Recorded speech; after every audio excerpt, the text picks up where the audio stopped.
Hello there, welcome to the seventh episode of English Podcasts by Ashish Khanna. In each episode, we'll give a short talk on a theme, and during the talk, I'll explore a few interesting words and phrases for you. Today's episode is a listener's request and something I thought would be a good topic to explore as many of us are starting to return to a normal new. We hear that phrase a lot, don't we? The new normal?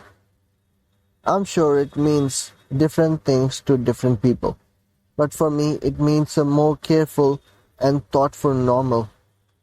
We have had the chance to really think about our lifestyles through a different lens, and maybe we shouldn't just automatically revert back.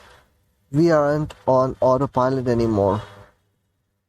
A listener asked, what are the pros and cons of online learning? I think this is connected to the new normal issue. Most of us have always studied face to face, but that might have to change now thanks to COVID-19.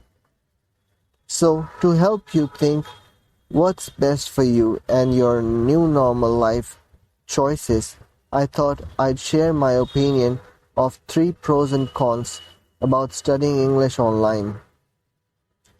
Let's start with the cons. Firstly, your teacher isn't in the room with you. Even if you're having regular Zoom classes, it isn't the same. You can't catch your teacher's eye and make a facial expression that shows you need help.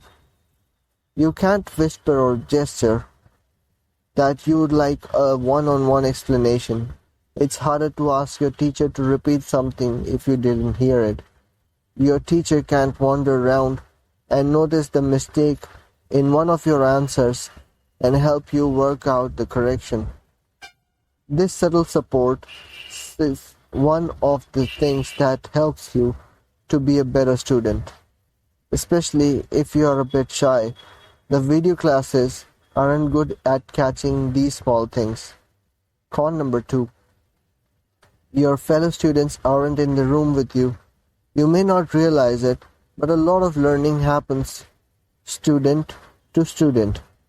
Again, this is often subtle, through gesture, whisper, facial expression, or a quickly scribbled note in your notebook.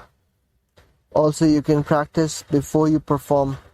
You and your friend can try saying things before you have to say them aloud in front of the class or to the teacher to check pronunciation and refine word choices. Now for the third con, the internet is in the room with you. Facebook, YouTube, Instagram, Reddit, or whatever your favorite distraction is.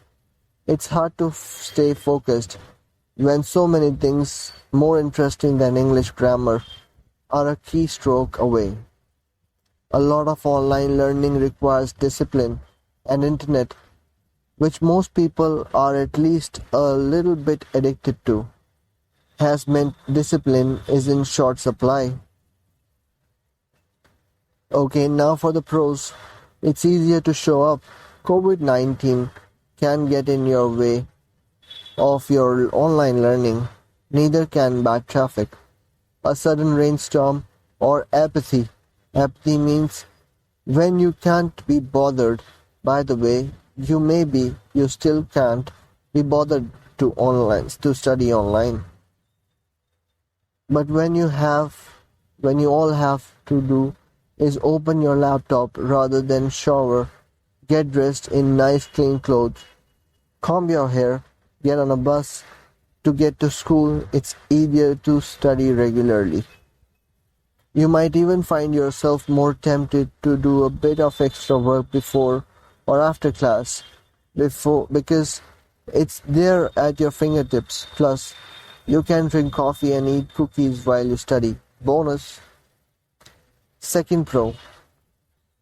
Online learning can be more tailored to you. There is usually a video that you can watch a couple of times if you find listening hard.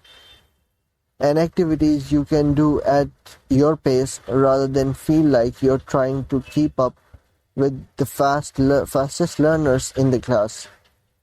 And if you are the fastest learner, that's awesome. You can race through those questions and you don't have to twiddle your thumbs between waiting for the slow coaches. Even better, you can study at midnight if that's when your brain prefers. You have so much more control over your learning journey. The final pro, discipline. This is really the flip side of the third con. If you use online learning as a chance to train yourself to be disciplined, you're giving yourself the single most important life skill in 2020. Research productivity strategies use the Pomodoro technique from Series 1, Episode-7 to stay on the task for 25 minutes.